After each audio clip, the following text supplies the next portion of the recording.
नाम दिया था, ठीक है। क्या उसी को लेकर वो इलेक्ट्रोस्टैटिक थ्योरी आती है। इसको 4-5 लोग हैं, एडिगस है, मैकेंजी हैं, पार्कर हैं और मॉर्गन हैं। इन सब लोगों ने मिलकर समय समय के अनुसार उसमें सुधार किया और उस सिद्धांत को आगे बढ़ाया। इसमें उन्होंने कहा था बेटे महाद्वीप और महासागरीय, ठीक है, और तीसरा महाद्वीपीय महासागरीय नेचर की होती है। फिर इनकी मोशन के साथ उन्होंने कहा इनकी टकराने के हिसाब से 3 तरह से वो टकराती हैं, ठीक है। पहला क्या हुआ आपका, एक दूसरे से नजदीक आती हैं, यानी अभिसारी होती हैं। एक दूसरे के नजदीक आने से होता है कि जो भारी प्लेट होती है वो सबडक्शन यानी नीचे चली जाती है, अधिक घनत्व वाली प्लेट, हल्की घनत्व वाली प्लेट नीचे, ठीक है। इससे क्या होता है, जैसे बेनिंग ऑफ जोन कहते हैं, वहाँ जाकर वो क्या होती है, वो पिघलती है, फिर वहाँ से सबमरीन तरंग चलती हैं, ऊपर उठती हैं और वो ज्वालामुखी का निर्माण होता है। जैसे आपका ये हो गया आपका उत्तरी अमेरिका और दक्षिणी अमेरिका, पैसिफिक प्लेट और अमेरिकन प्लेट। क्या हो रही है, पैसिफिक प्लेट क्या है, घनत्व अधिक है इसका, इसलिए अमेरिकन प्लेट के नीचे वो सबडक्शन हो रहा है उसका, ठीक है।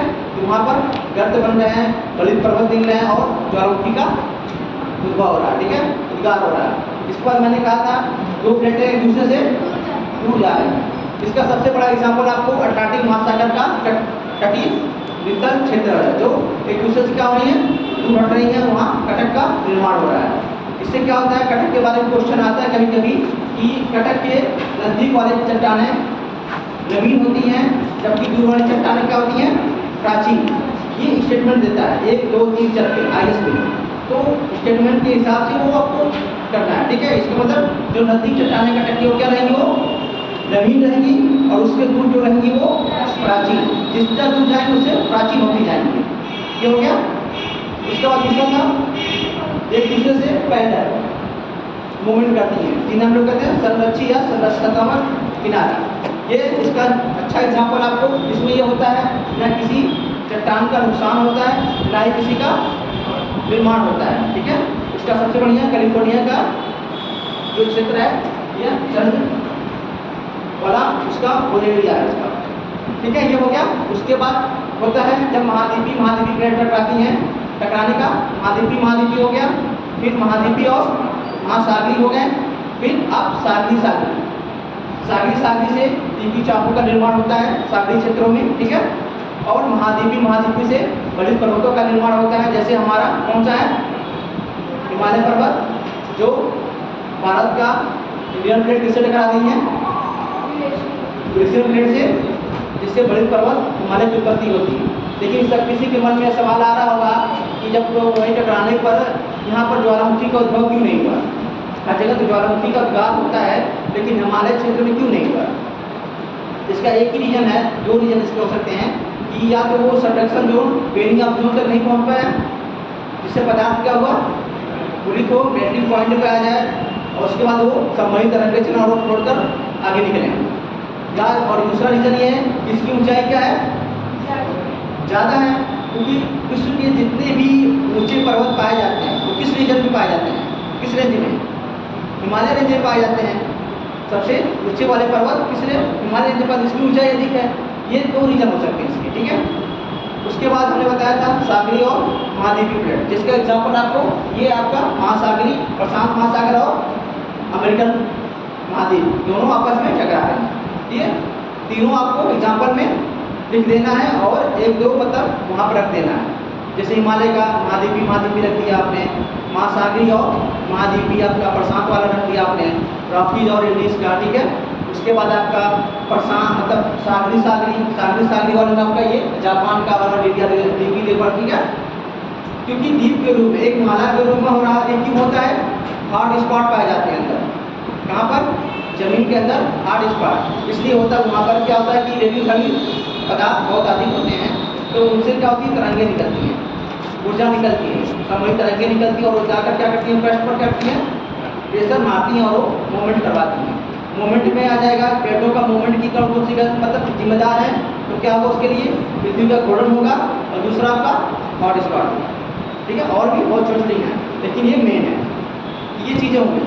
तो आपको ये मैंने बताया था, ये जो सिद्धांत आया प्लेटेटाइन, ये किससे संबंधित आया, वेगनर का महाद्वीपीय सिद्धांत, उन्होंने ही प्लेटफॉर्म इसके लिए तैयार किया था। तो बिगिनर को हम लोग पढ़ लिए, उनके अंदर क्या क्या गलतियाँ थी ये चीज़ें पढ़ ली हमने, क्योंकि उन्होंने जो भी बताया था ज्वारी बल बताया था कि ज्वारी बल से क्या होता है, वो टाइडल फोर्स से वो महाद्वीप क्या होते हैं, मूवमेंट करते हैं।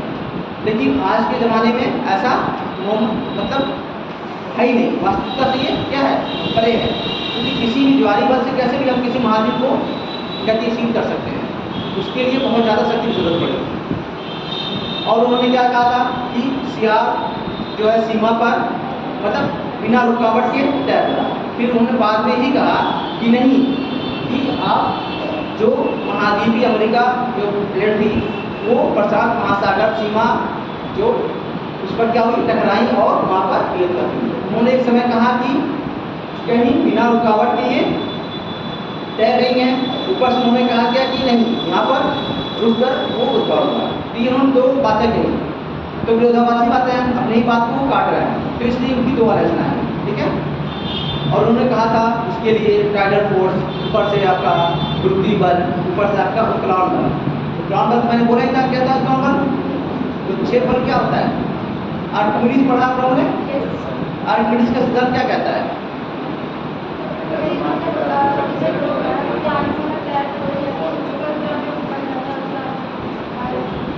तो मतलब उसके द्वारा हटाए गए पानी का भार उसके भार के बराबर होता है। इसलिए इसमें ये भी कहा जाता है कि गुरुत्वाकर्षण बल क्या है, अपनी तरफ खींचता है और उत्क्लान बल ऊपर करता है, तो दोनों का क्या होता है, बैलेंस बना रहता है। इससे वजह से कोई भी चीज़ चलती है, ठीक है।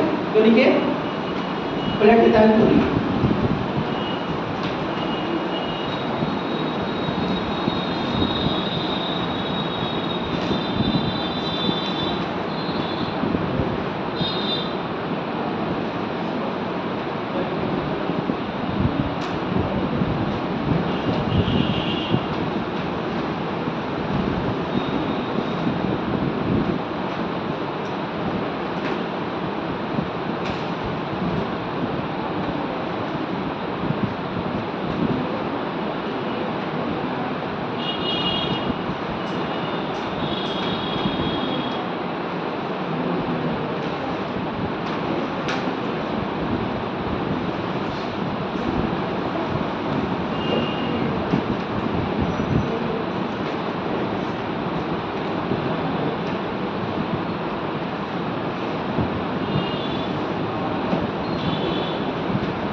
प्लेट शब्द का सर्वप्रथम प्रयोग, प्लेट शब्द का सर्वप्रथम प्रयोग प्लेट विवर्तनिकी सिद्धांत, देखिए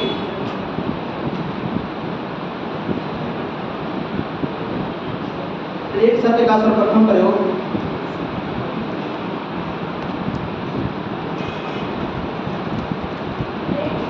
शब्द का सर्वप्रथम प्रयोग कनाडा के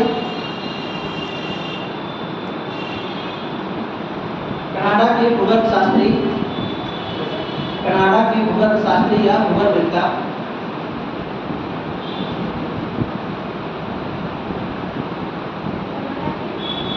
भूगर्भ शास्त्री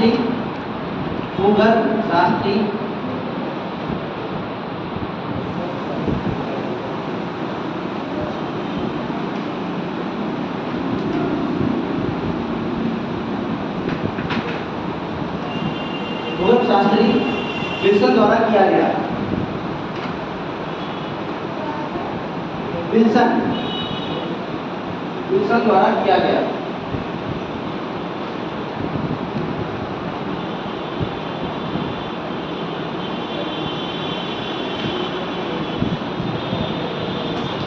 जबकि प्लेट विवर्तनिकी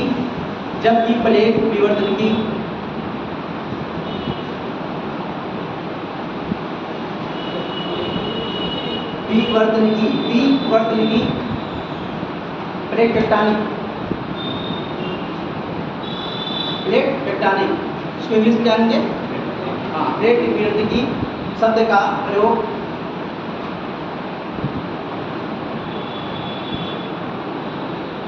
मोर्गन द्वारा किया गया।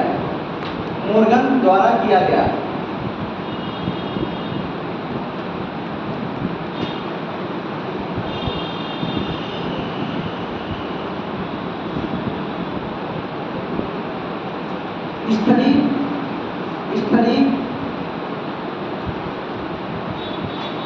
दृढ़ भूखंड को भी प्लेट कहते हैं। स्थली दृढ़ भूखंड को ही प्लेट कहते हैं।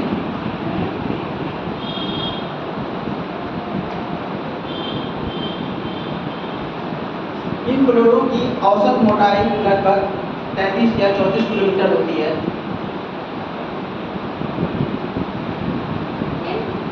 प्लेटों की औसत मोटाई लगभग 33 या 34 किलोमीटर होती है।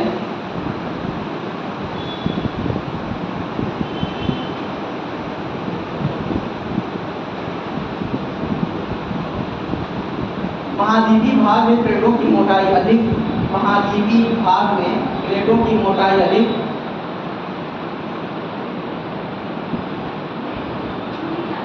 क्या हुआ? ये खाली यहाँ पर नहीं है, दोनों तरफ हवा चल रही है।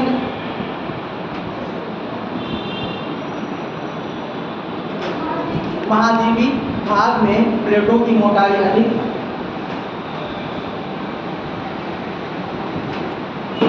महाद्वीपीय भाग में प्लेटों की मोटाई अधिक एवं महासागरीय भाग में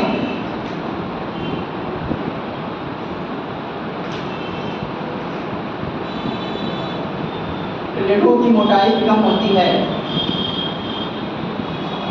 एक बात याद रखिएगा आप लोग, कभी भी वो डाटा मत डालिएगा कितना किलोमीटर मोटा है, कितना किलोमीटर, ठीक है। आपको वहाँ लिखने से मतलब है, बताना है, क्योंकि कहीं भी इसमें चीज़ें गलत हो जाएंगी। आप कहीं पे इतना किलो है, कहीं इतना है, कहीं इतना है, ठीक है। ये चीज़ें होंगी, इसलिए आपको क्या करना है, ऐसे लिख के चले जाना है कि मोटाई महाद्वीपों पर अधिक और महासागरों पर कम होती है, ठीक है।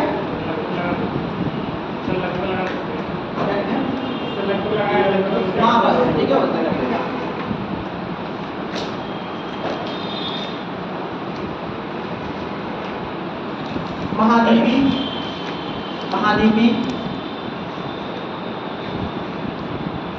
महाद्वीपीय प्लेटों की अपेक्षा या तुलना में महाद्वीपीय प्लेटों की अपेक्षा या तुलना में महासागरीय प्लेटों का घनत्व अधिक होता है। महासागरीय प्लेटों का घनत्व अधिक होता है।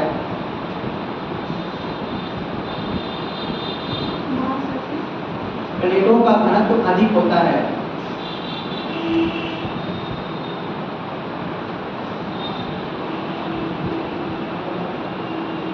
पृथ्वी के भूपटल को पृथ्वी के भूपटल को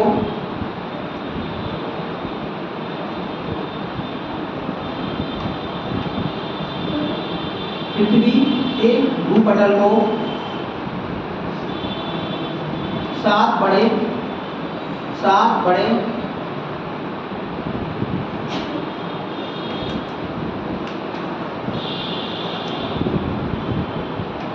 एवं कुछ छोटे प्लेटों में बांटा गया है। ठीक है, आप लिखना चाहते हैं लिख लीजिए, लेकिन आप 20-22 है, लिख लीजिए 20 ही कर लीजिए आप लोग चाहते हैं तो, लेकिन मैं चाहता था ऐसा कहीं आप लोग उसमें फंसे ना। 20 लिख लीजिए, 22 लिख लीजिए आप लोग, ठीक है। वैसे तो कितना प्लेटों नाशक हो जाए 100 प्लेटों को, लेकिन तो मेन यही है, इसलिए इनसे थोड़ा सा इन सब चीज़ों से बचना होता है, ठीक है। 7 बड़ी प्लेटों के नाम लिखिए। जल्दी बताओ, 7 बड़ी प्लेटें कौन कौन सी हैं?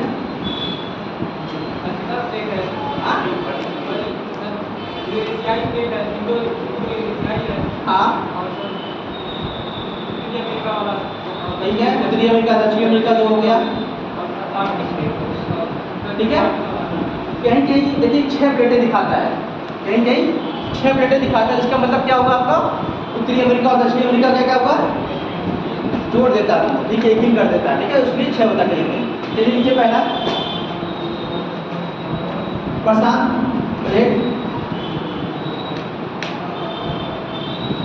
प्लेट,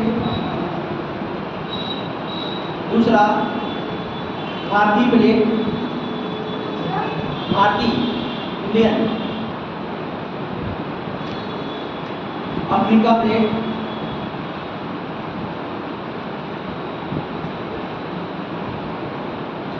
प्रशांत प्लेट, भारतीय प्लेट, अफ्रीका प्लेट, इसके बाद उत्तरी अमेरिका प्लेट, उत्तरी अमेरिका प्लेट, दक्षिणी अमेरिका प्लेट,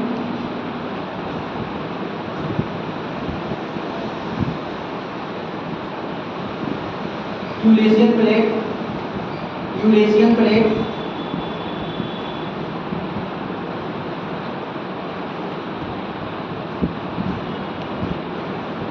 अंटार्कटिक प्लेट।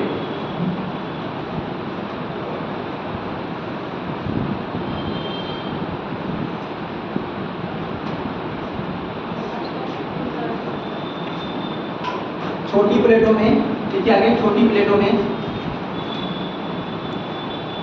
छोटी प्लेटों में अरेबियन प्लेट, अरेबियन यानी कहाँ पाया जाएगा, देखिए ये जो ये वाला रीजन है, ठीक है, अरेबियन प्लेट।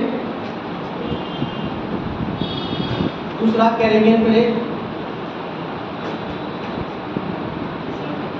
कैरेबियन, कैरेबियन कहाँ पर है कैरेबियन?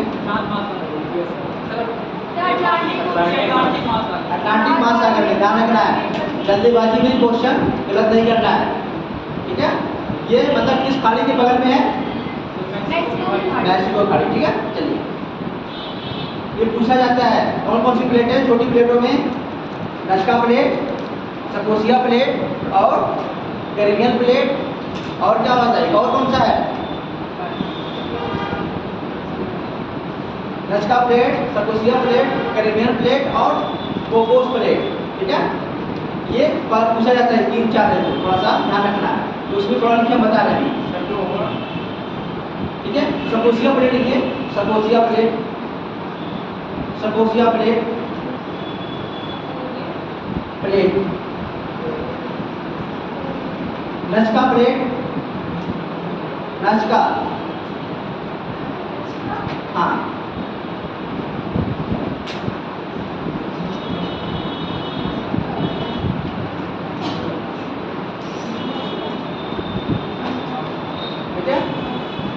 इसका प्लेट हो गया। उसके बाद देखिए अगला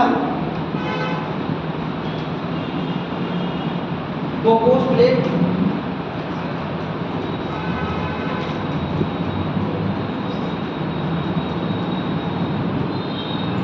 कोकोस प्लेट और फिलीपींस प्लेट। फिलीपींस, फिलीपींस कहाँ पर है? फिलीपींस, दक्षिण चीन सागर, और कहाँ पर ये नीचे जो पूर्वी चीन सागर है, ये नीचे आइए, ताइवान कहाँ पर है ये? ताइवान के हांगकांग, इंडोनेशिया के नीचे, ठीक है। ये आपका क्या है, ये फिलीपींस, ताइवान के नीचे यहाँ मिलेगा। और देखिए आपका नस्का प्लेट कहाँ मिलेगा, आपका कोकोस कहाँ मिलेगा, आपका यहाँ मिलेगा मध्य अमेरिका और प्रशांत के, ठीक है। और उसके बाद आपका सकोसिया कहाँ मिलेगा? फॉकलैंड के पास। फॉकलैंड कहाँ पर है? यह है इसका फॉकलैंड, ये अटलांटिक महासागर का ध्यान थोड़ा सा वही, और इसका दूसरा नीचे वाला प्रवाह के बीच, ठीक है। उसके बाद आपका एक और प्लेट बन जाता है, कौन सा? नस्का, वो नीचे दक्षिण अमेरिका के और प्रशांत के बीच में, ठीक है। ऐसा में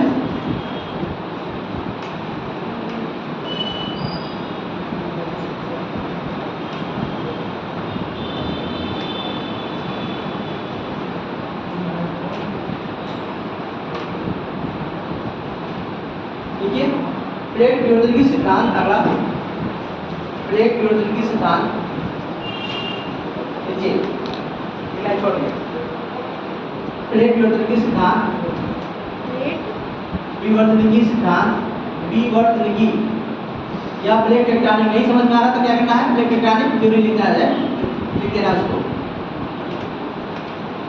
का प्रतिपादन 1960 में, का प्रतिपादन 1960 में किया गया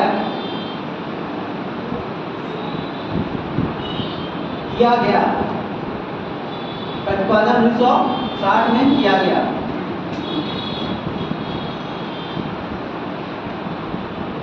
इसमें प्रथम महत्वपूर्ण योगदान हैरी हेस का था। इसमें प्रथम महत्वपूर्ण योगदान हैरी हेस का था। कभी ये पूछेगा कि सागर न्यूटन प्रसरण सिद्धांत किसने दिया था, क्या कहेंगे हम लोग? हैरी हेस को कहेंगे, ठीक है। कभी मतलब साइड पे कहीं लिख लीजिए सागर न्यूटन प्रसरण सिद्धांत, कहीं साइड में कहीं कॉर्नर लिख लीजिएगा। सागर न्यूटन प्रसरण न्यूटन मतलब तल, सागर में तल का। हैरी हेस ने दिया, हैरी हेस।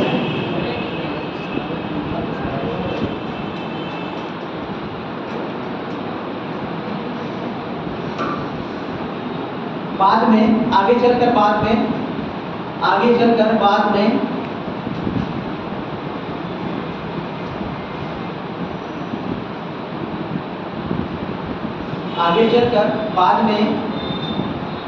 विल्सन, मॉर्गन, विल्सन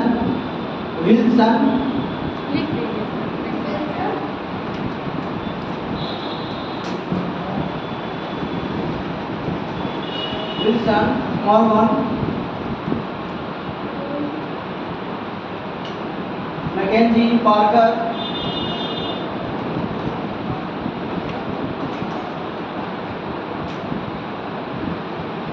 आदि विद्वानों ने अपना योगदान दिया। अच्छा, मैकेंजी रिवर कहाँ बहती है? मैकेंजी रिवर कहाँ बहती है? मैकेंजी रिवर कहाँ बहती है? नॉर्थ अमेरिका में।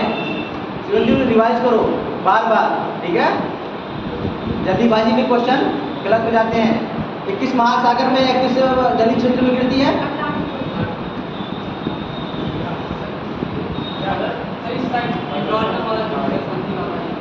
अब मैप देखना शुरू करो, ठीक है। अभी अक्टूबर में एग्जाम है, 27 अक्टूबर के, इसलिए मैप देखना जरूरी है, ठीक है। हम आज दिखा ही देते हैं आपको रिवर के बारे में, ठीक है।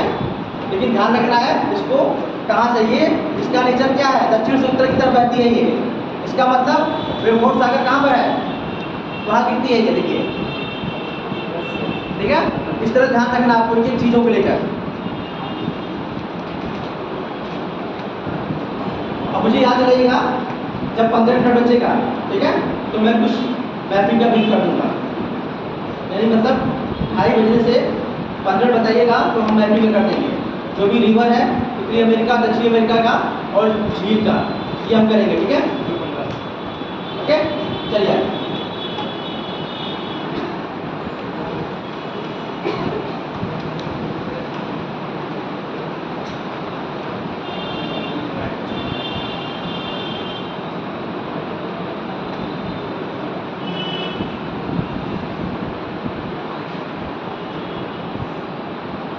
होम्स के संवहन तरंग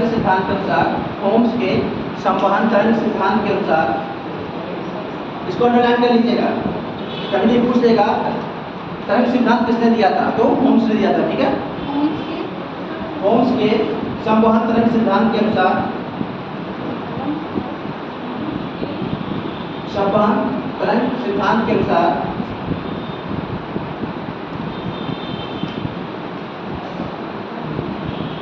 पेड़ों का संचलन संवहन तरंगों द्वारा होता है।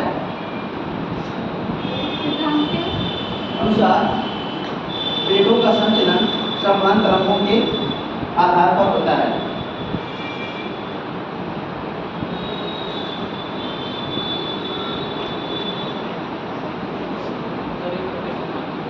संवहन तरंगों के आधार पर होता है।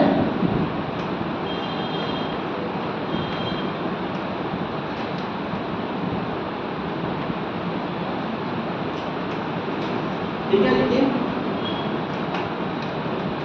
प्लेट सीमांत 3 प्रकार के होते हैं।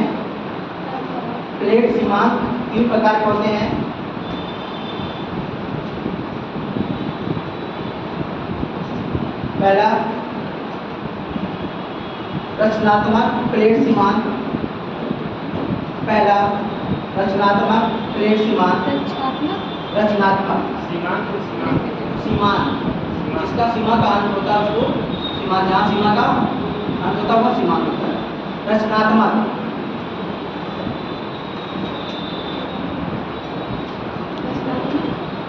सीमांत, ठीक है, रचनात्मक प्लेट सीमांत, इसमें लिखिए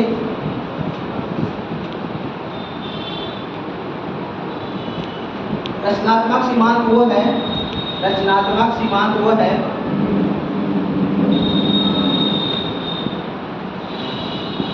जहां प्लेटों का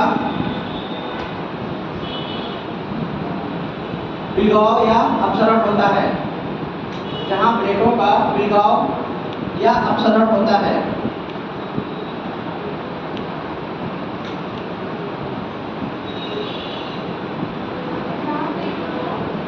विलगाव या अपसरण होता है।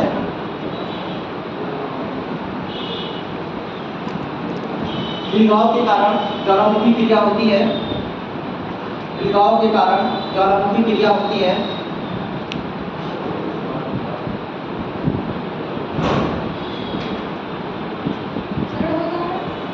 ज्वालामुखी क्रिया होती है एवं नमी भूपटल का निर्माण होता है, नमी भूपटल का निर्माण होता है। वहां पर रचनात्मक प्लेट के क्या करना है, तो मैपिंग बना देना है और क्या करना है, एरो दिखा देना है और ऐसे लावा निकाल के दिखा देना, ठीक है, ठीक है। और यहाँ पे क्या लिख देना है, नवीन चट्टानें, ठीक है, ऐसा मैप बना देना है इसमें एरो करके, ताकि कोई दिक्कत ना हो समझने में।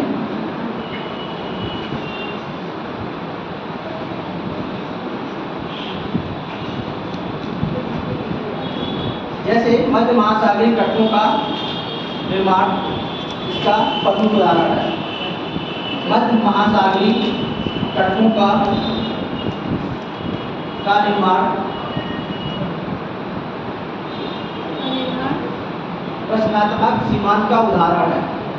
मध्य महासागरीय तटों का निर्माण रचनात्मक सीमांत का उदाहरण है। दूसरा विनाशकारी प्लेट सीमांत, प्लेट सीमांत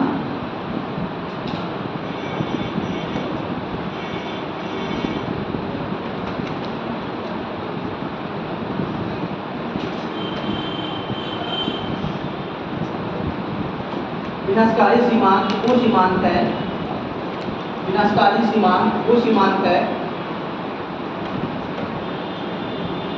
जहां दो प्लेटें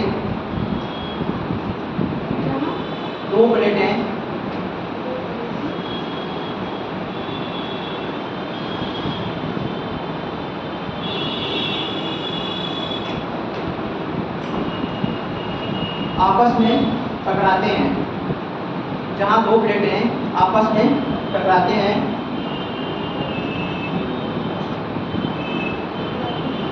टकराव के बाद जहां दो प्लेटें आपस में टकराते हैं, टकराव के बाद अधिक घनत्व वाली प्लेट, टकराव के बाद अधिक घनत्व वाली प्लेट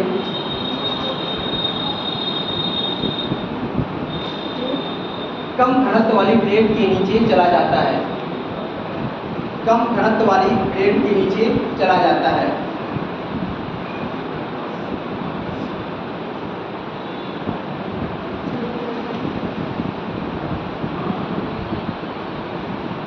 और अधिक गहराई में पहुंचने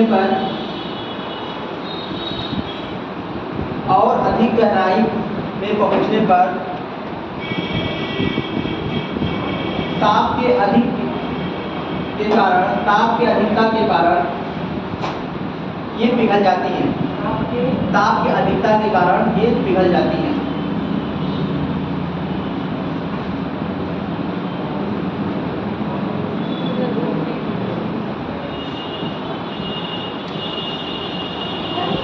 कारण पिघल जाती हैं। यहाँ पर बलित एवं ज्वालामुखी पर्वतों का निर्माण होता है। यहाँ पर बलित या मोड़दार और ज्वालामुखी पर्वतों का निर्माण होता है। जैसे आपका कौन सा हो गया, राकी और एंडीज, ठीक है, राकी और एंडीज।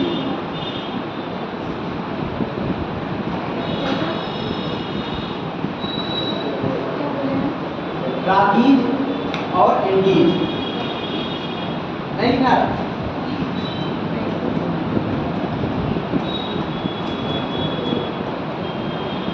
पर्वत श्रेणी,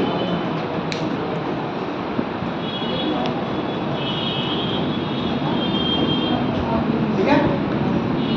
ये क्या है, रेंज है, क्या है, पूछा जाए विश्व की सबसे लंबी रेंज कौन सी है तो पर्वत रेंज, माउंटेन रेंज, एंडीज, ठीक है। इसके बाद आपका हाँ हिमालय, हो गया। अब लिखिए सीमांत, संरक्षित प्लेट किनारा,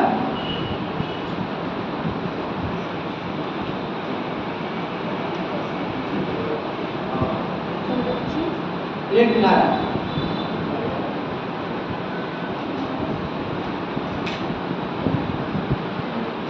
इस प्लेट के किनारे संरक्षित प्लेट किनारा, इस प्लेट के किनारे न धरातल का निर्माण होता है और न ही धरातल का विनाश होता है। इस प्लेट के किनारे न तो धरातल का निर्माण होता है और न ही विनाश होता है।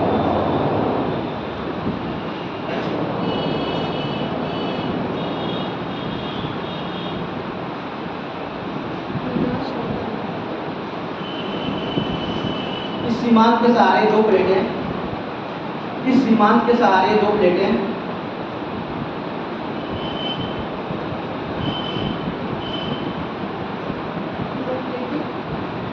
आपस में धड़क खाते हैं।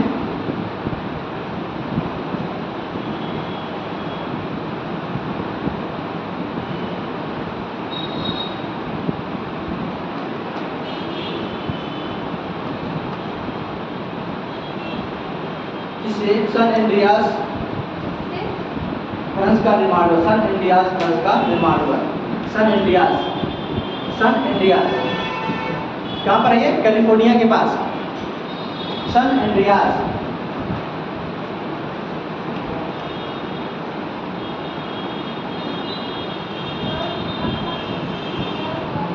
सन एंड्रियास के बाद का निर्माण हुआ। कहाँ बोले सर हुआ है? सन एंड्रियास किस जगह बोले? कैलिफोर्निया। कहाँ कैलिफोर्निया? अफ्रीका में है, यूरोप में है, कहाँ पर है ना, अमेरिका में, ठीक है, ध्यान रखिएगा आपको। ठीक है, अगला लिखिए इसमें, प्लेट टेक्टोनिक एवं पर्वत निर्माण, प्लेट टेक्टोनिक एवं पर्वत निर्माण, प्लेट विवर्तन की एवं पर्वत निर्माण। आप लोग दूर दूर बैठे इसलिए थोड़ा सा पंथिक विचलन है ना, हवा बोल रही है।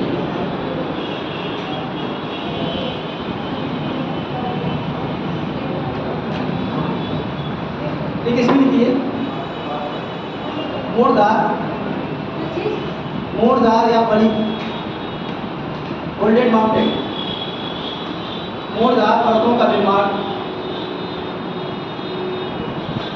मोड़दार पर्वतों का निर्माण अभिसरण क्षेत्र में होता है। अभिसरण मतलब जस्ट के बताया मुझे, अभिसरण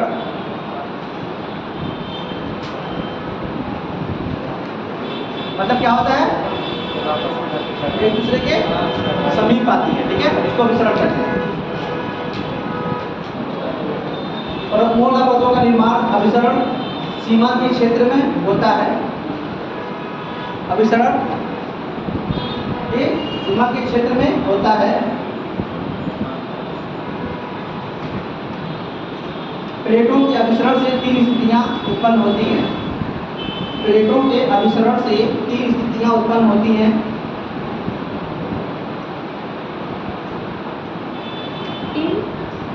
नदियां उत्पन्न होती हैं। जैसे पहला आपको क्या हो गया, महाद्वीपी और महाद्वीपी, ठीक है। दूसरा आपका क्या हो गया, महाद्वीपी और महासागरी। तीसरा आपका क्या होगा, महासागरी और, ठीक है। पहले लिखिए महाद्वीपी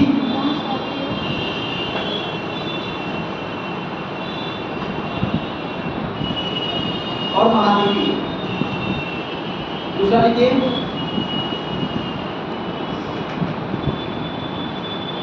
महासागरी और महाद्वीपी। तीसरा आपका सागरी और महासागरी और महासागरी।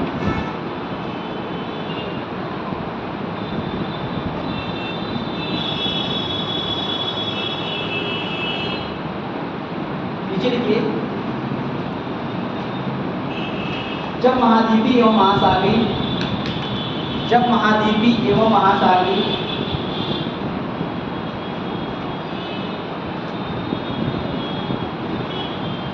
जब महाद्वीपी एवं महासागरी प्लेटों के बीच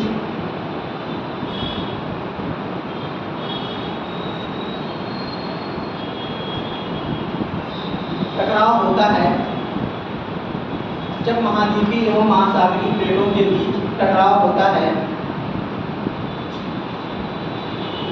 तब अपेक्षाकृत अधिक घनत्व के कारण, तब अपेक्षाकृत अधिक घनत्व के कारण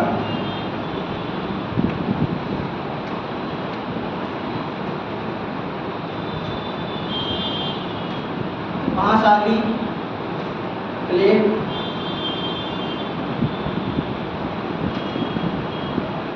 महाद्वीपी प्लेट के नीचे प्रत्यावर्तित हो जाती है। महाद्वीपी प्लेट के नीचे प्रत्यावर्तित हो जाती है, सबडक्शन मतलब सबडक्शन उसके नीचे चली जाती है।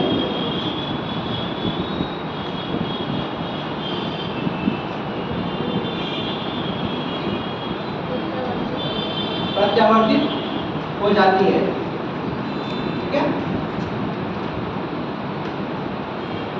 अत्यधिक संपीड़न के कारण, अत्यधिक संपीड़न के कारण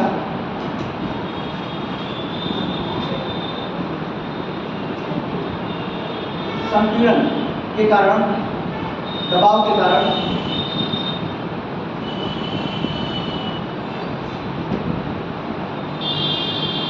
प्लेट के किनारे के पदार्थों का, प्लेट के किनारे के पदार्थों का, प्लेट के किनारों के पदार्थों का गलन होता है, फोल्ड हो जाते हैं, ठीक है।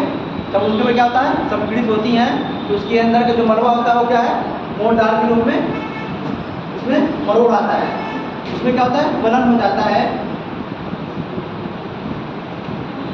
जिससे मोड़दार परतों का निर्माण होता है, जिससे मोड़दार परतों का निर्माण होता है।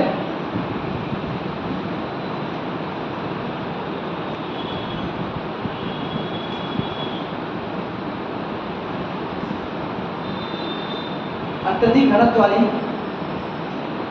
अत्यधिक घनत्व वाली प्लेट के नीचे धंसने से, अत्यधिक घनत्व वाली प्लेट के नीचे धंसने से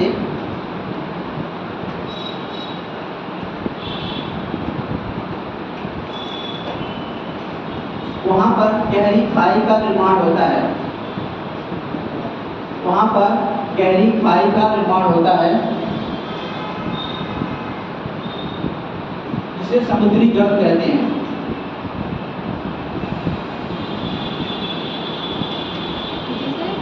समुद्री गर्त कहते हैं।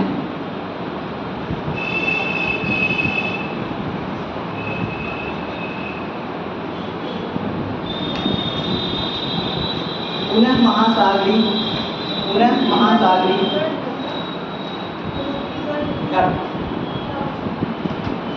तो वो ड्राइविंग ट्रेंच, हाँ ट्रेंच उसे कहते हैं।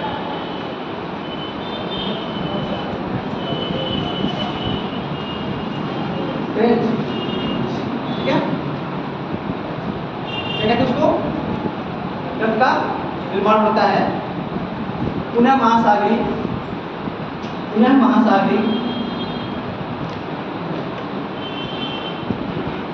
प्लेट अधिक गहराई में, पुनः महासागरी प्लेट अधिक गहराई में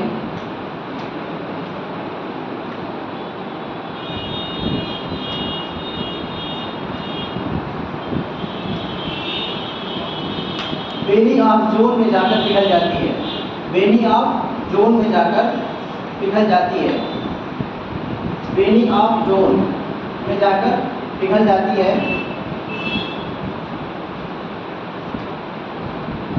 ये पिघली हुई चट्टान,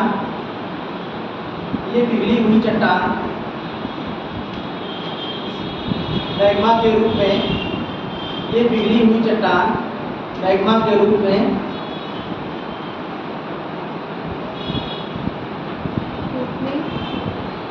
पिघली हुई चट्टान मैग्मा के रूप में धरातल पर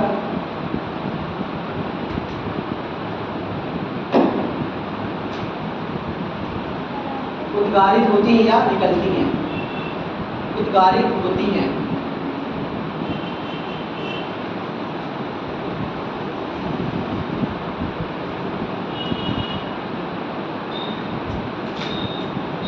जैसे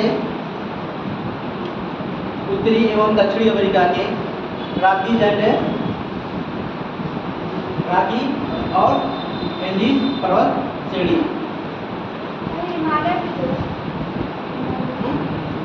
मैं अभी क्या लिखा है, पहला लिखा रहा हूँ ना आपको, महासागरी और महासागरी में क्या लिखा है मैंने, महासागरी और महाद्वीपी लिखा है ना, इसमें कौन सी आएगी, महासागरी महाद्वीपी में यही आएंगी, ठीक है। रॉकीज और एंडीज पर्वत श्रेणी, उत्तरी और दक्षिणी अमेरिका की रॉकीज और एंडीज पर्वत श्रेणी।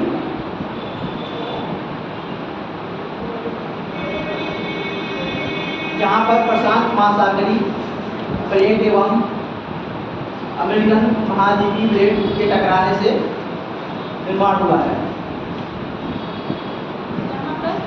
प्रशांत महासागरी प्लेट एवं अमेरिकी महाद्वीपीय प्लेट के टकराने से हुआ है।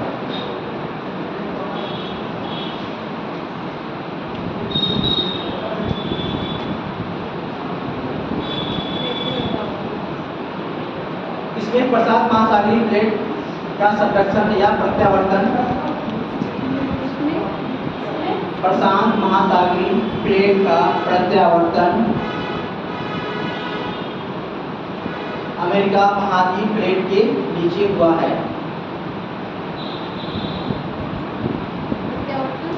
अमेरिका महाद्वीप के प्लेट के नीचे हुआ है।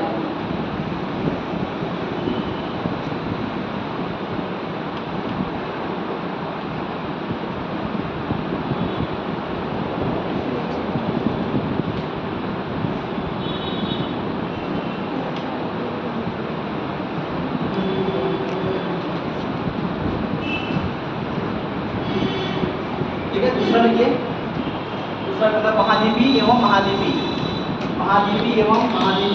प्लेटों के टकराने से,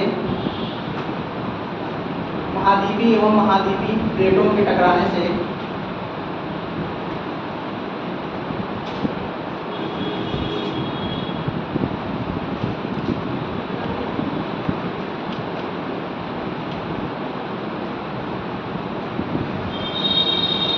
अल्पाइन पर्वतों का निर्माण हुआ है। अल्पाइन पर्वतों का निर्माण हुआ है।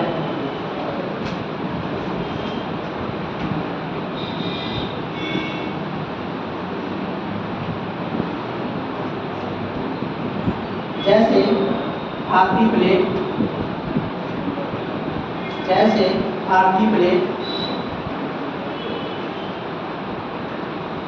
एवं यूरेशियन प्लेट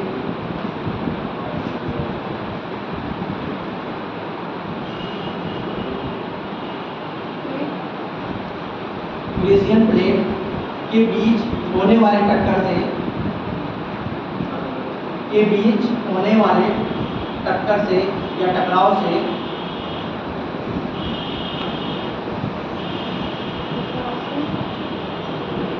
तेथिस सागर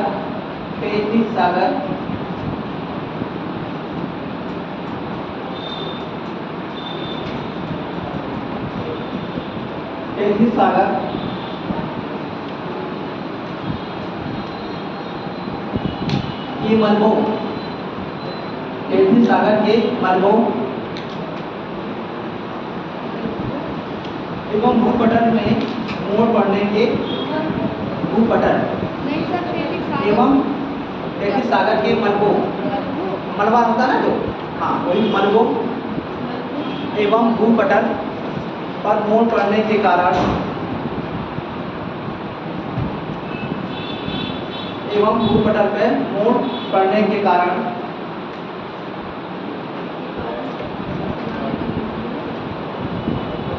हिमालय पर्वतमाला का निर्माण हुआ।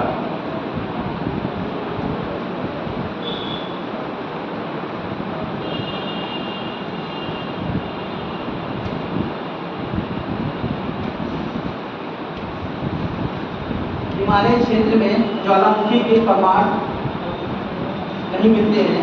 ठीक है, सुन लीजिए क्योंकि अक्सर लोग पूछते रहते हैं चीज़ें। ठीक है, हिमालय क्षेत्र में ज्वालामुखी के प्रमाण नहीं मिलते हैं। इसके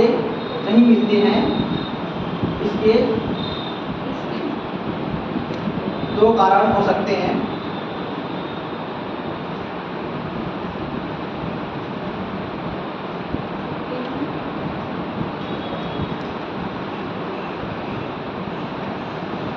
पहला, भारतीय प्लेट का प्रत्यावर्तन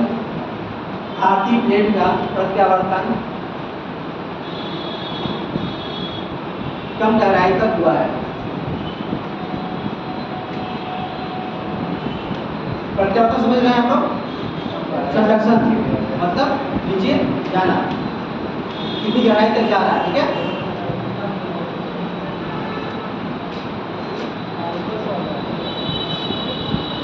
दूसरा, इस पर्वतीय क्षेत्र की ऊंचाई अधिक होना। प्रत्यावर्तन क्या कम हुआ है,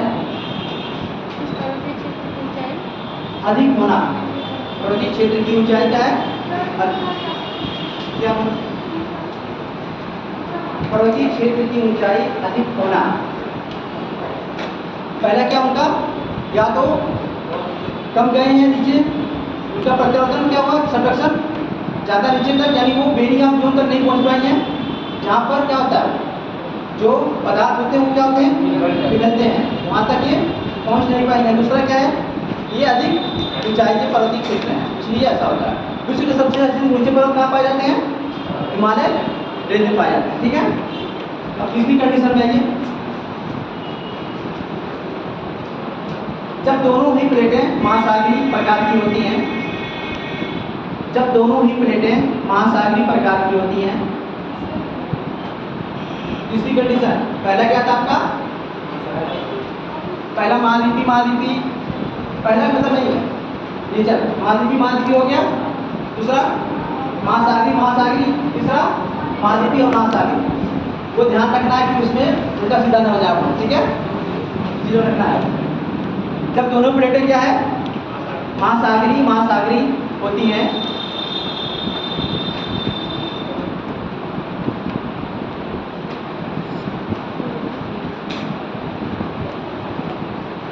तो उनके टकराव से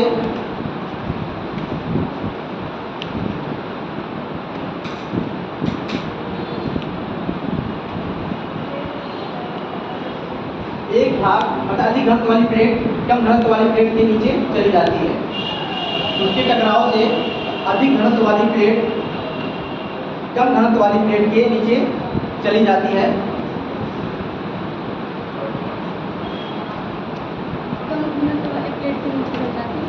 के नीचे चली जाती है या परिवर्तित हो जाती है।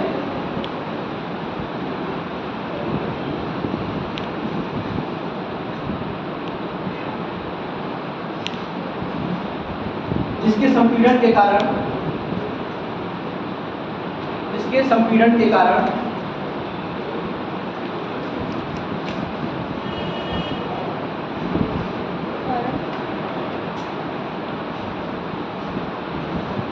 द्वीपीय चापों एवं परतों का निर्माण होता है। द्वीप चापों एवं परतों का निर्माण होता है।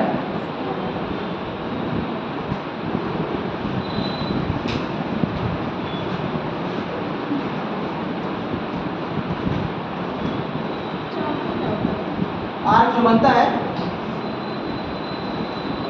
चाप कैसे करते हैं? चाप कहाँ से आ पाएगा? चाप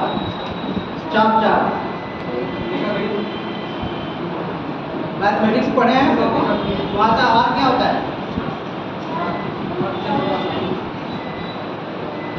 आर क्या होता है?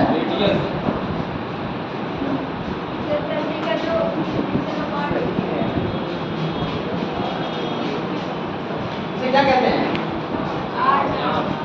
इसको तो चाप बोलते हैं। आर को क्या कहते हैं? इनके ही जैसे ये हो गया आपका, क्या है ये? जापान है। जापान कैसा है? एक ऐसी है, आर्कनुमा है, और जितने भी द्वीपीय क्षेत्र जितने भी हैं, ठीक है, ये महासागरीय प्लेटों के टकराने की वजह से हुआ। और इनका कैसे हुआ? जब हॉट स्पॉट उसके नीचे हैं, जब वो उसकी संभारी तरंगें चलती हैं तो क्या होता है, वो आगे की तरफ उसको खिसकाती जाती है और उनका क्या होता है, एक चाप के रूप में वो आगे तरफ बढ़ते जाते हैं, एक माला के रूप में दिखता है। इसके वाला भी उधर भी दिखेगा आपको और यहाँ भी दिखेगा। जैसे आपका कितने जापान में कितने द्वीप हैं आपके? चार द्वीप हैं। कौन कौन से? होक्काइडो, हांसू, शिकोको और क्यूशू। ये हैं, उनको भी इनको ही पूछा जाता है। कभी पूछा जाता है उत्तर से लेकर दक्षिण के बीच में सीक्वेंस में लगाइए, कभी आपको एरिया पूछ देता है, यानी बड़े से छोटे की तरफ आइए। तो ध्यान रखना इस चीज़ का, वो मैपिंग में चला जाएगा, ठीक है। तो द्वीप चापों का एवं परतों का निर्माण हुआ है। द्वीपीय चापों एवं परतों का निर्माण हुआ है। इस प्रकार का उदाहरण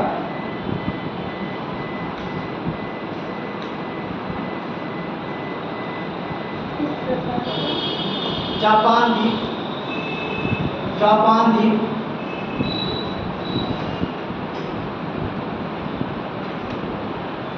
चाप के रूप में देखने को मिलता है। जापान द्वीप चाप के रूप में देखने को मिलता है।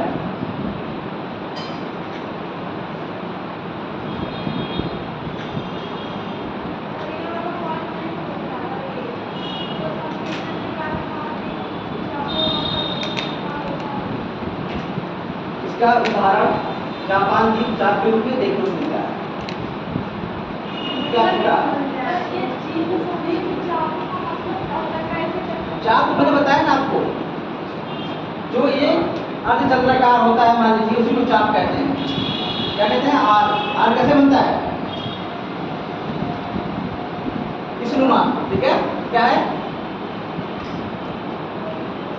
इसको चाप कहते हैं।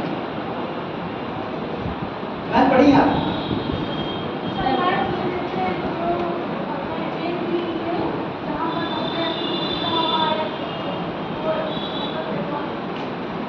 जैसे सर मतलब ये है क्या? ये वृत्त है आपका, ये सेंटर है आपका, ये क्या हो गया आपका? ये क्या हो गया आपका? और ये क्या होगा? पूरा व्यास हो गया। फिर ये आधा भाग क्या हो गया? ये आधा गोला हो गया। इसी का किसी पार्ट अगर हम निकालेंगे, ये वाला पोर्शन मान लो, ठीक है, ये क्या होगा? ये चाप हुआ। और उसका क्या होता है? ये एक तरफ दोनों तरफ उसका उभार रहता है और नीचे बीच में क्या होता है? थोड़ा झुका रहता है। और समझ में कि नहीं अभी? ठीक है, ये हो गया। जैसे जापान द्वीप का चाप क्षेत्र, ठीक है।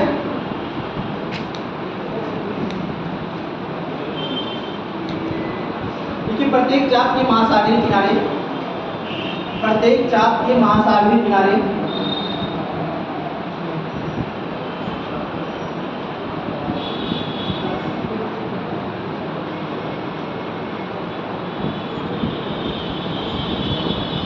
किनारों की तरफ गहरे ट्रेंच पाए जाते हैं, यानी गर्त पाए जाते हैं। किनारों महासागरीय किनारों पर गहरे ट्रेंच पाए जाते हैं।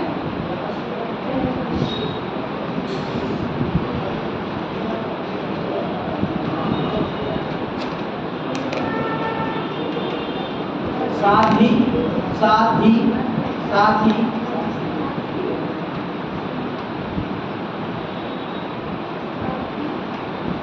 प्रत्यावर्तित प्लेट की अधिक गहराई पे जाने पर, साथ ही प्रत्यावर्तित प्लेट की अधिक गहराई पे जाने पर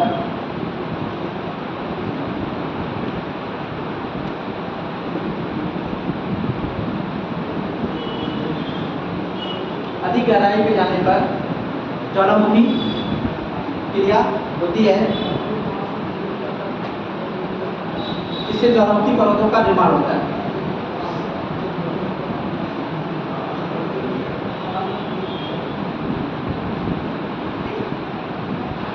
ज्वालामुखी पर्वतों का निर्माण होता है।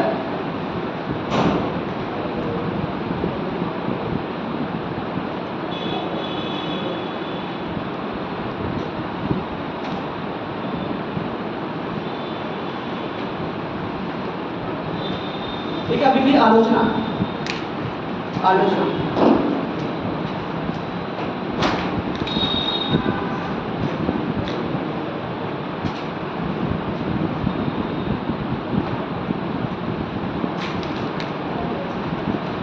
पहला नंबर लिखिए आलोचना में।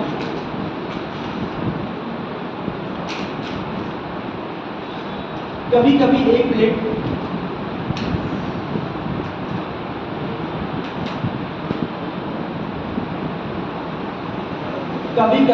के दो दिशाओं में, एक साथ स्थानांतरण के परमाणु मिलते हैं,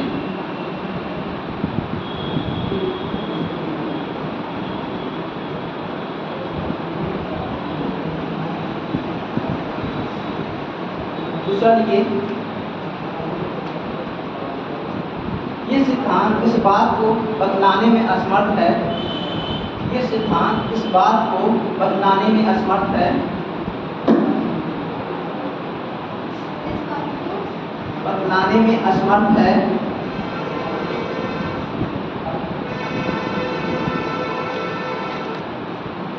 कि जहाँ प्रसार सभी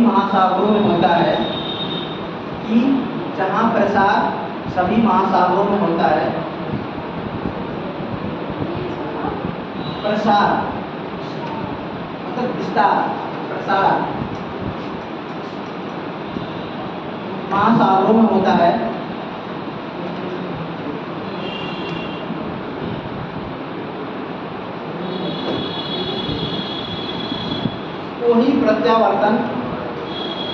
वहीं पर प्रत्यावर्तन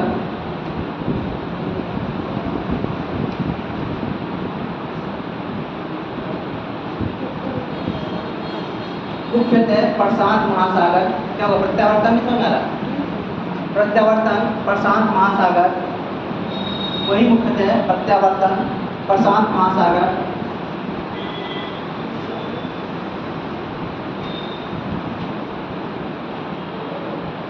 तट तक, प्रशांत महासागर तट तक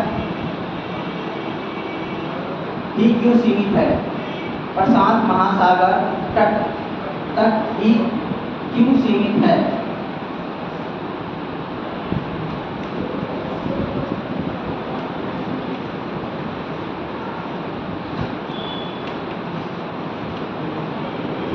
अगला इस सिद्धांत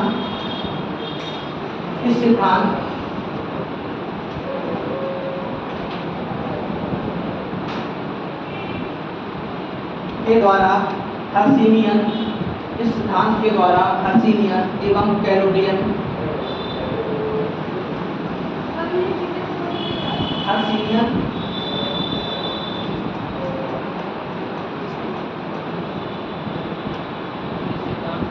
अच्छा हिंदी मीडियम वालों की दिक्कत ये है, लेकिन हम लोग सही से हिंदी जानते हैं और सही से इंग्लिश जानते हैं, दिक्कत आती है ना हम लोग को।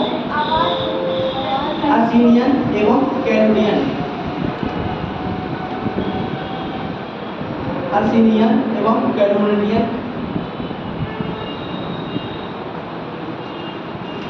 काल के पर्वतों, काल के पर्वतों,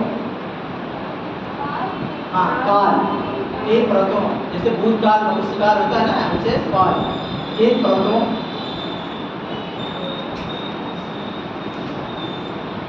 जैसे ऑस्ट्रेलिया का ईस्टर्न आइलैंड, हाँ जैसे एग्जाम्पल में ऑस्ट्रेलिया का ईस्टर्न आइलैंड,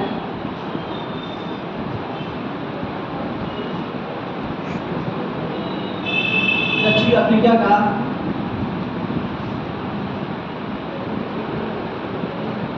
ड्रेकेंसबर्ग, दक्षिण अफ्रीका का ड्रेकेंसबर्ग, हाँ जी ड्रेकेंसबर्ग, हाँ जी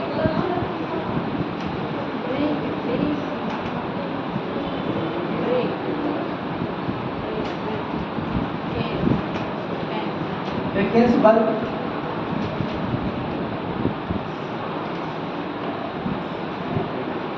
ब्राजील का, ब्राजील का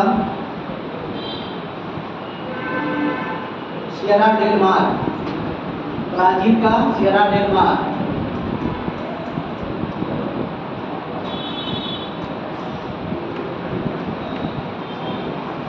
सियरा डेल मार आदि की उत्पत्ति की व्याख्या नहीं हो पाती, आदि की उत्पत्ति की व्याख्या नहीं हो पाती।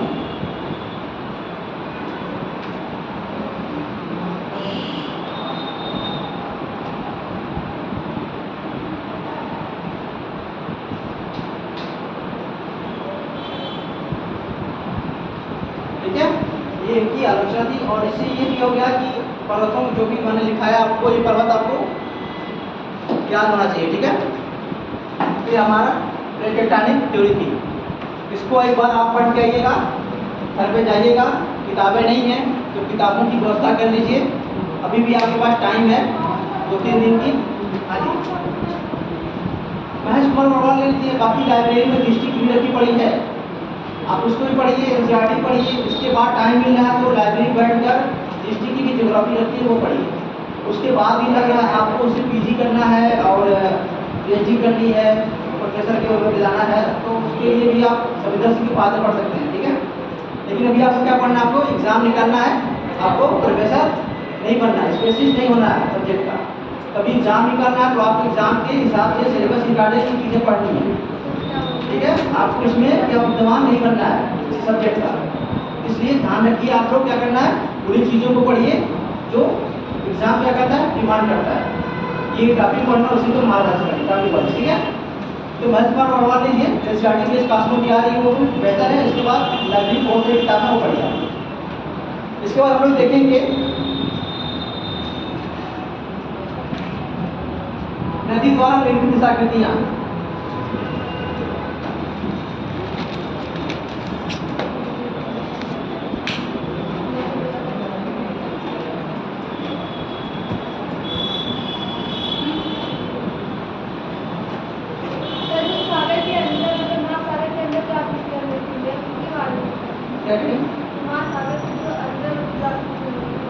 महासागर के अंदर क्या ये डीप वाले डीप आइलैंड,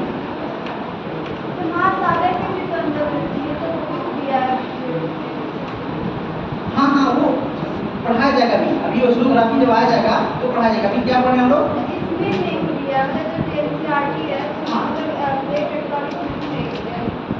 जब हम लोग पढ़ेंगे महासागरी महाद्वीपीय वन्य तट, महाद्वीपीय वन्य भाग, ठीक है, गंभीर सागरी मैदान, उसमें सारी सागरियाँ कटअप हो जाएगा और बंगाल हो जाएगा, सब उसमें इंक्लूड करके किया जाएगा। ठीक है, तो वो चीज़ों को लेकर चला जाएगा, ठीक है उसमें। तो वो अभी इसके बाद जैसे ही आएगा तो उसका चैप्टर है उसमें पढ़ाएंगे, जितनी भी इस्लामियाँ महासागर के अंदर बन रही है तो उसमें आपको क्योंकि देखिए चैप्टर वाइज चल रहा है, हम लोग जो भी मिला है चैप्टर वाइज चल रहा है, ठीक है। इसलिए क्या है आप लोग घर पे पढ़ने जाकर हम क्या है यहाँ पर हम टाइम में बंधे हुए हैं, आप टाइम में बंधी नहीं है, आपके पास टाइम है और आपके पास सिलेबस भी है चीज़ों को पढ़ने के लिए, तो आपको और भी पढ़ना है। जैसे यहाँ पर मान लीजिए रॉक पढ़ा दी जा रही है, रॉक पढ़ा दी गई, मिट्टी के ऊपर पता नहीं सिलेबस में है कि नहीं देखेंगे अभी काम के अकॉर्डिंग आगे उसमें होगा तो अच्छी बात है, लेकिन इसको भी पढ़ना पड़ेगा। जैसे रेन है वर्षा तो करना पड़ेगा, इसके लिए हमें क्लाउड भी पढ़नी पड़ेगी। इसलिए कह रहे हैं कि थोड़ा सा आपको भी एफर्ट लगाइए, घर जाकर किताबों को पढ़िए और इसके साथ साथ भी और भी इसका अगल बगल भी देखिए। ऐसा नहीं कि हम अगर रोड पे चल रहे हैं उसको ही देखना है, थोड़ा सा अगल बगल भी चीज़ों को लेकर चलना है, ठीक है। तो घर पे जाकर थोड़ा सा चीज़ों को पढ़िए, ठीक है। ये नदी द्वारा निर्मित सड़कियाँ, तो नदी क्या है, रुका हुआ जल है कि बहता हुआ जल है? बहता जल है। नदी की 3 अवस्थाएं हैं, कौन कौन सी? 2 अवस्था, प्रौढ़ावस्था और वृद्धावस्था। जब नदी पहाड़ी क्षेत्र में रहती है तब उसे युवावस्था कहते हैं। युवावस्था में क्या होता है, एनर्जी भरपूर होती है, क्षमता अधिक होती है लड़ने झगड़ने की, ठीक है। तो उनके पास भी वो क्षमता होती है भरपूर नदियों के पास। युवावस्था में उनके पास क्या होते हैं, जल की मात्रा अधिक होती है, स्रोत क्या होता है अधिक होता है ढाल। उसके बाद वो अपने साथ कंकड़ पत्थर ले जाने की क्षमता उनके पास अधिक होती है। जब वो जाती हैं तो ज़्यादा चलती हैं तो अपर्दन क्या करती हैं, बहुत अधिक करती हैं। और कौन सा अपर्दन मुझे अधिक होता है? अपर्दन 2 होता है, एक होता है हॉरिजॉन्टल और दूसरा वर्टिकल, मतलब एक क्षैतिज के रूप में होता है और एक लंबवत के रूप में होता है। तो जब युवा अवस्था में नदियाँ रहती हैं तो ज़्यादातर किसका अपर्दन करती हैं? जब युवा अवस्था में नदियाँ रहती हैं तो किसका ज़्यादा अपर्दन करती हैं? लंबवत करती हैं, यानी तली में ज़्यादा अपर्दन करती हैं, ठीक है। अपने साथ कंकड़ पत्थर लेकर चलती हैं और गहराई कर, इसीलिए कहते हैं गाज कैनियन, ठीक है। ये कहाँ निर्माण होते हैं? पहाड़ी क्षेत्रों में, यानी नदी के युवा अवस्था में। तो नदियों द्वारा ये तो साबित हो गया कि नदियाँ द्वारा निर्मित आकृतियाँ हैं वो 2 तरीके से होंगी। पहला अपर्दन द्वारा क्या होगा,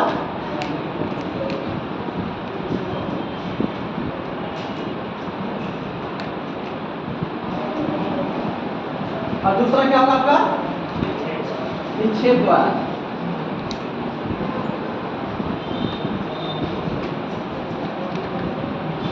ठीक है। नदियाँ युवावस्था से जब प्रौढ़ावस्था में आती हैं तो अपर्दन करती हैं। युवावस्था में क्या होता है, गाज कैनियन और वी आकार की घाटी क्या बनती है, गाज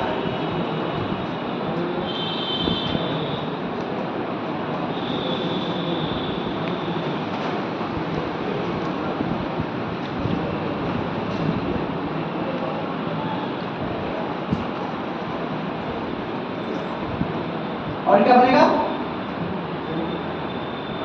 इसके बाद जब गाज कैनियन और वी आकार की घाटी ये आपके युवावस्था में बनेगा। इसके बाद जब आएंगी आप इसमें प्रौढ़ावस्था में तो नदी विसर्ग और संरचनात्मक सोपान और क्या बनेगा, जड़ोल झील और तो इतनी सारी सब चीजें बनती रहेंगी, ठीक है। और भी है, और निक्षेप वाले में क्या होगा आपका डेल्टा, डेल्टा ज्यादातर होगा डेल्टा। इसमें 2 चीजें हैं डेल्टा और एक क्या है एस्चुरी।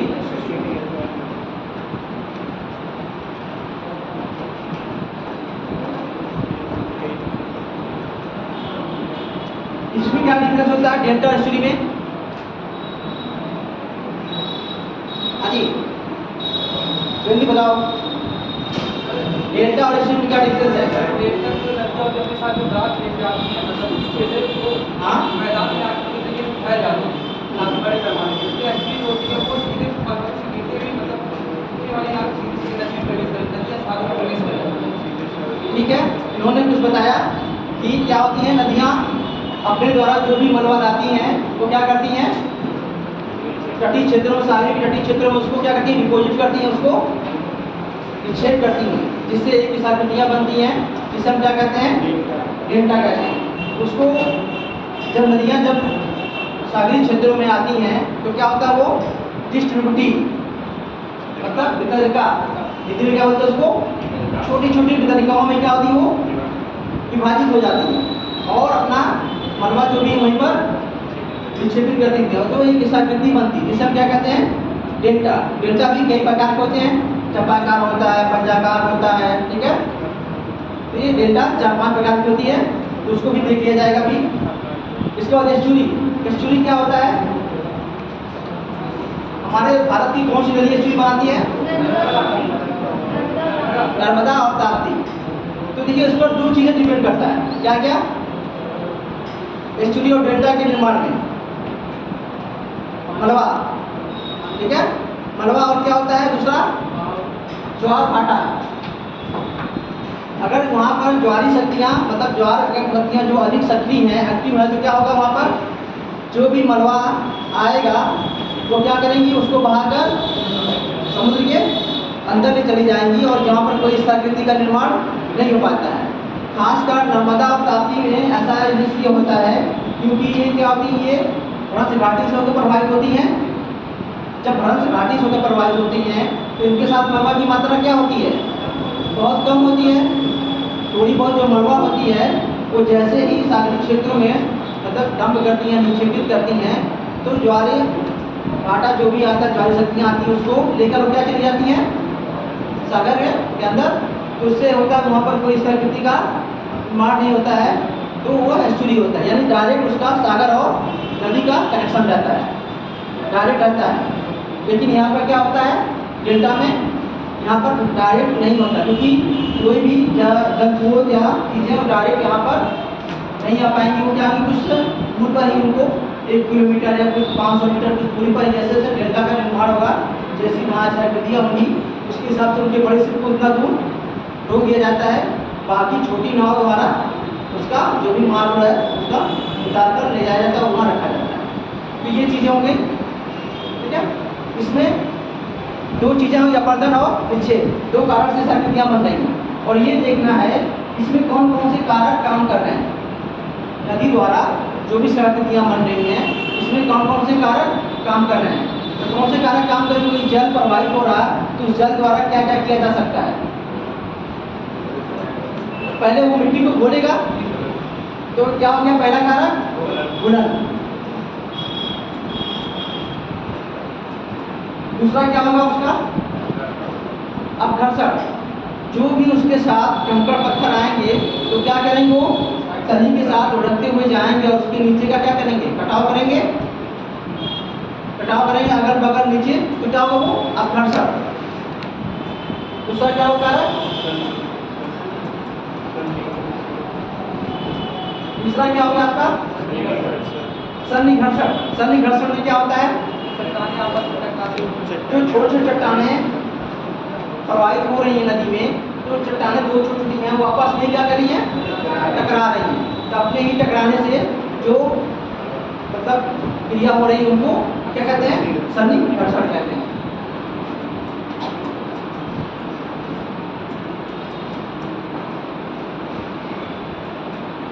अगला क्या होगा, जलगत क्रिया, क्योंकि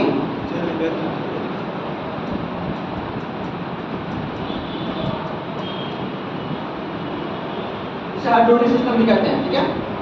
जलगत क्रिया में क्या होगा, जैसे कोई चट्टान है, नदी प्रभावित हुई, उस पर क्या होगा, प्रेशर दबाव डालती है और वो क्या होती है, वो टूट के गिर जाती है। जैसे हम नदी किनारे जब भी जाते हैं तो क्या होगा, पूरा टूट कर क्या होता है, नीचे गिर जाता है, कोलैप्स हो जाता है, अंदर चला जाता है। तो वहाँ पर प्रेशर की वजह से, बार बार दबाव की वजह से ये क्रिया होती है। तो ये 4 कारक हैं आपके, ठीक है। इन चारों कारकों की वजह से क्या होता है, उसमें नदी के द्वारा जो भी शक्तियाँ निर्माण होती है उसके लिए जिम्मेदार होती है। ठीक है। तो बहते हुए जल से ये चीजें हो गई आपको।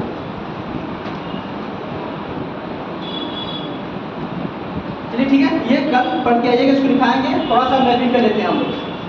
चलिए उत्तरी महाद्वीप की नदियां, उत्तरी महाद्वीप की नदियों के बारे में फटाफट। उत्तरी अमेरिका, सॉरी,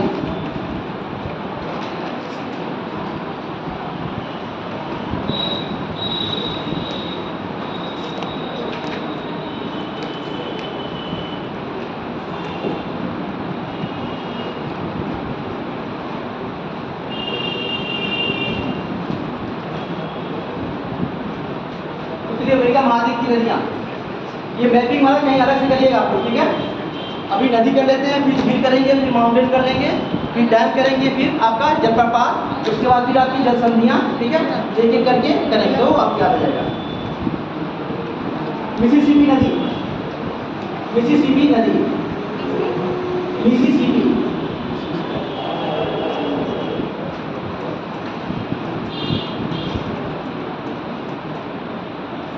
मिसिसिपी नदी,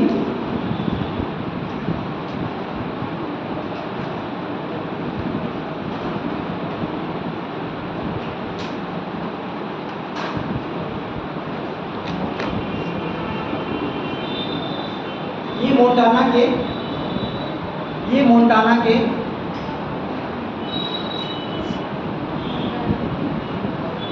मोंटाना के रेड रॉक पर्वत से निकलती है। ये मोंटाना के रेड रॉक से निकलती है और मैक्सिको की खाड़ी में गिरती है।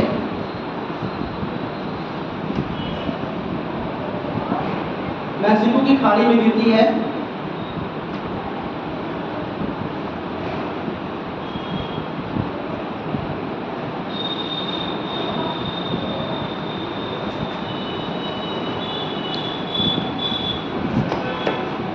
इसकी सहायक नदियों में, इसकी सहायक नदियों में वह्यो,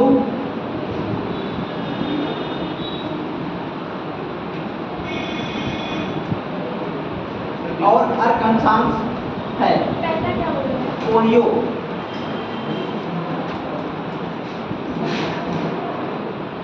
वह्यो और अरकानसास है।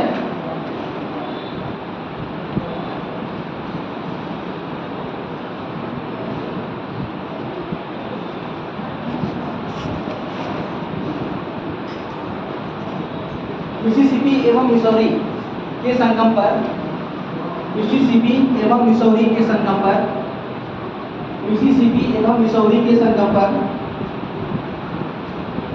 सेंट लुइस नगर स्थित है। मिसौरी के संगम पर सेंट लुइस नगर स्थित है। सेंट लुइस, सेंट लुइस,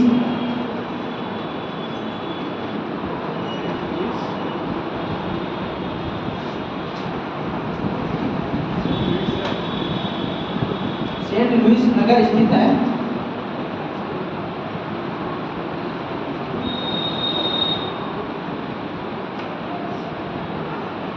ये चिड़िया के पंजा का, यानी चिड़िया के पंजे के आकार का डेल्टा का निर्माण करती है।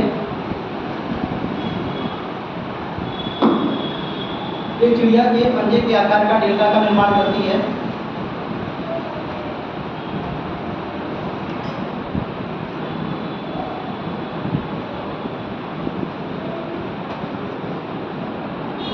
ये विश्व के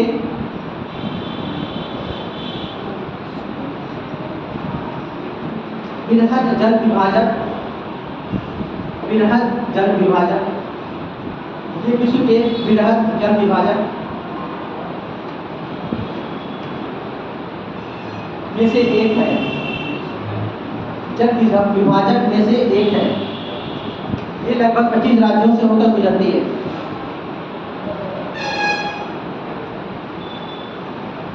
ये लगभग 25 राज्यों से होकर गुजरती है।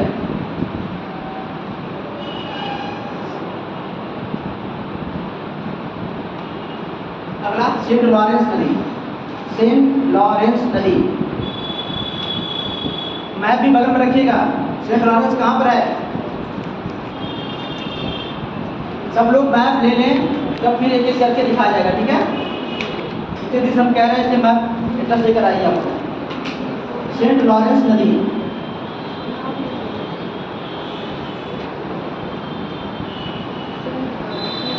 ये ओंटारियो झील से निकलती है। ओंटारियो झील से निकलती है। ओंटारियो झील से निकलती है।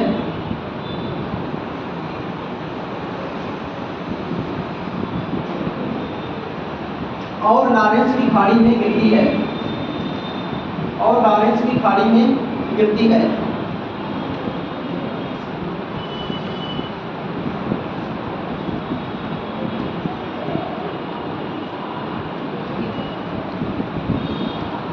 ये उत्तरी अमेरिका का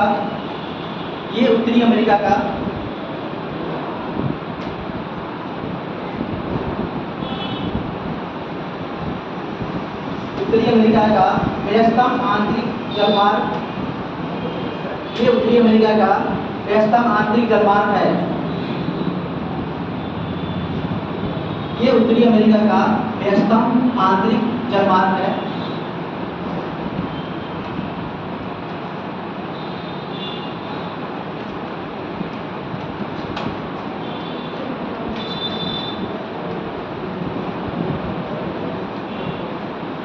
इस नदी पर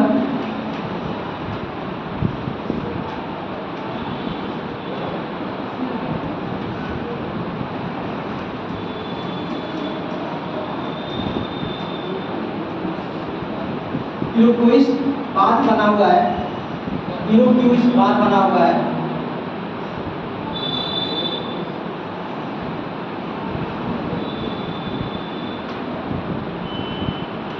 इरोक्विस बांध बना हुआ है एवं नियाग्रा जलप्रपात स्थित है।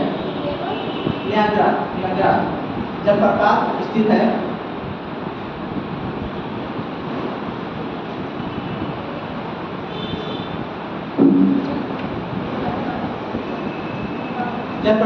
नियाग्रा जलप्रपात स्थित है। वाटरफॉल नियाग्रा जलप्रपात स्थित है। अगला लिखिए कोलोरेडो नदी। कोलोरेडो नदी। कोलोरेडो नदी। कोलोरेडो नदी।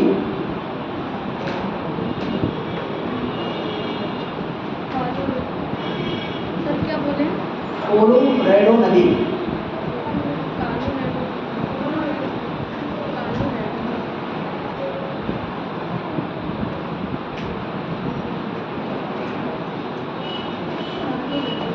ये ग्रांड कंट्री से निकलकर ग्रांड कंट्री, हाँ ग्रांड,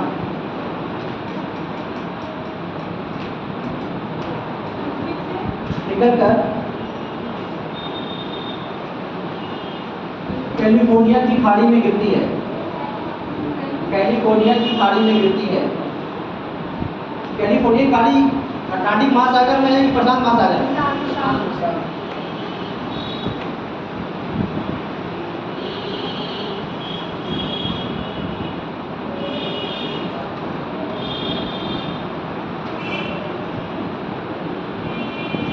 ग्रीन एवं गीला इसकी सहायक नदियां हैं। ग्रीन एवं गीला, हाँ गीला, ग्रीन एवं गीला इसकी सहायक नदियां हैं।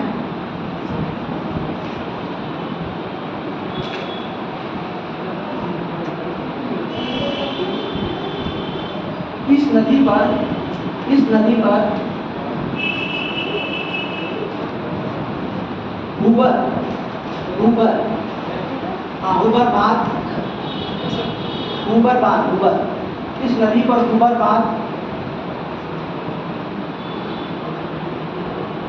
और बोल्डर बांध बने हुए हैं। दो बात ही पूछा जाता है, कई बार पूछा गया हूबर और बोल्डर किस नदी पर बना हुआ है? डैम। ऊबर और बोल्डर बांध बने हुए हैं।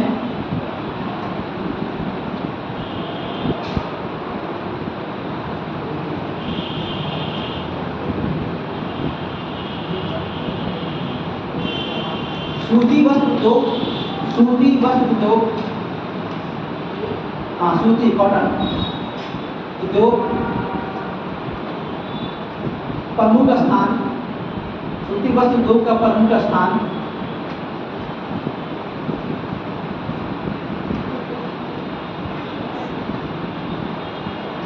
कोलोराडो नदी की इंपीरियल घाटी में, कोलोराडो नदी की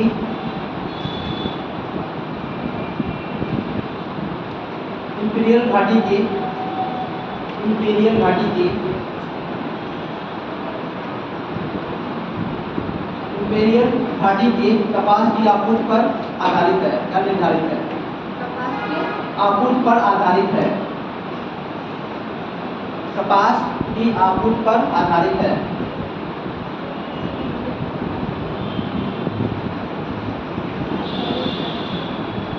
अगला कोलंबिया नदी,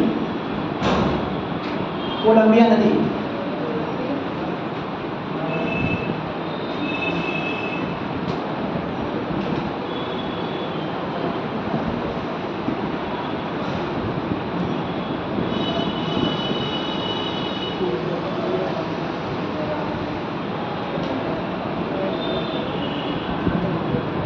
कोलंबिया नदी की प्रमुख सहायक नदियाँ, कोलंबिया नदी की प्रमुख सहायक नदियाँ स्नेक नदी है, स्नेक नदी है, हाँ स्नेक,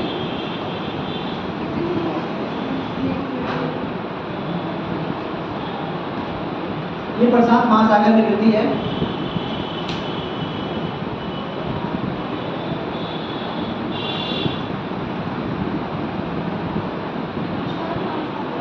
में गिरती है।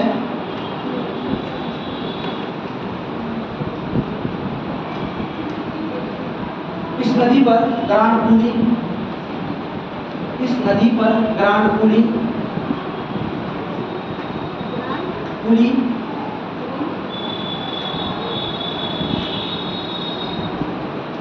ओले मिले, ओले मिले,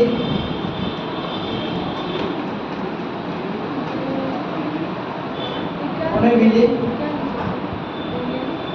ओले मिले बांध पुली, ग्रांड पुली ओले मिले बांध बना हुआ है।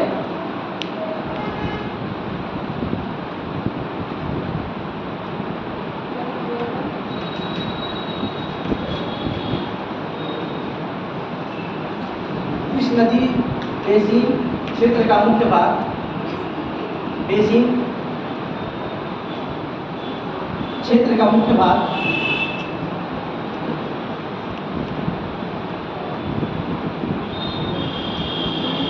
वाशिंगटन, वाशिंगटन,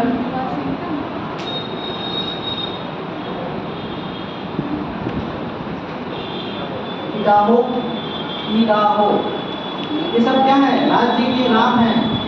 संयुक्त राज्य अमेरिका के हैं क्या?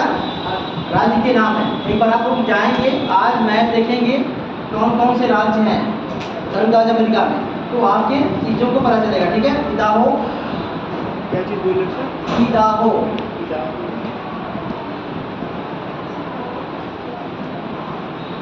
एवं कनाडा राज्य के ब्रिटिश कोलंबिया, एवं कनाडा राज्य के ब्रिटिश कोलंबिया आदि,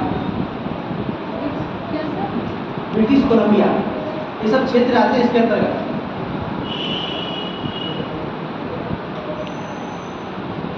अगला सैक्रामेंटो नदी, सैक्रामेंटो नदी आते हैं। सैक्रामेंटो नदी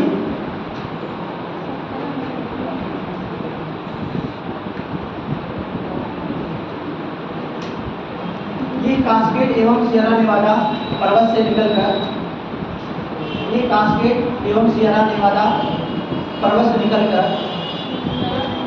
कास्केड एवं सियरा नेवादा सियरा नेवादा।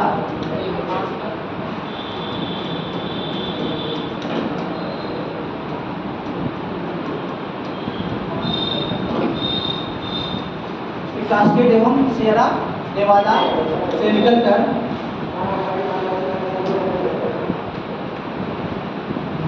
कौन सी नदी बोल रहे हैं सर? कास्केड एवं सियरा नेवादा, कौन सा नदी बोल रहे हैं? क्या? कौन सा नदी बोल रहे हैं? सैक्रामेंटो प्रशांत महासागर में गिरती हैं।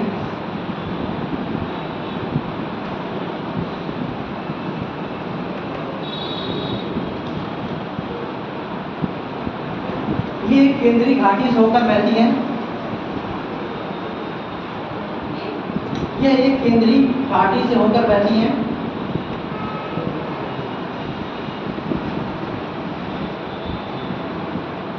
इस पर केविक बांध स्थित है।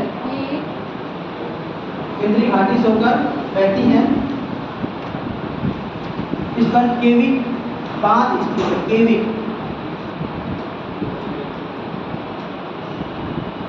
केविक बांध स्थित है।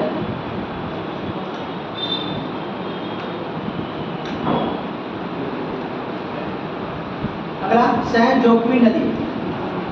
सैन जोक्विन नदी। सैन जोक्विन नदी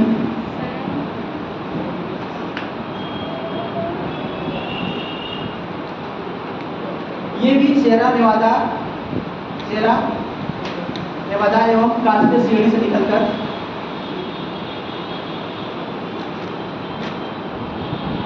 सियरा नेवादा एवं कास्केड से निकलकर नदी का नाम सैन जोक्विन प्रशांत महासागर में गिरती हैं। ये भी कास्केड एवं सियरा नेवादा पर्वत से निकलकर प्रशांत महासागर में गिरती हैं।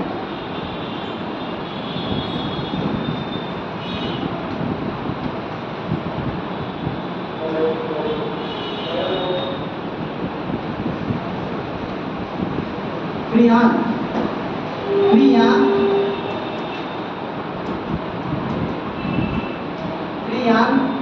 बांध इस पर बना हुआ है। फ्रीयान बांध इस पर बना हुआ है।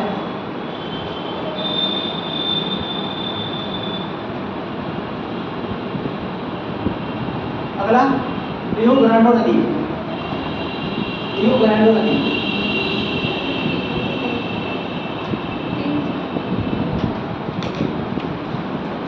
रायो ग्रांडो कर दो या रियो ग्रांडो। क्या रायो ग्रांडो या रियो ग्रांडो नदी रिसर्च को निकल जाएगा।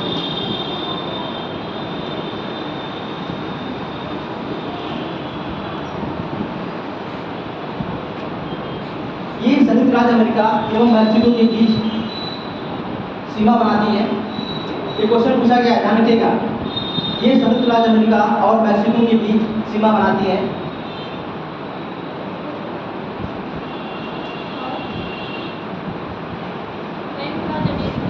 और मैक्सिको के बीच प्राकृतिक सीमा बनाती है।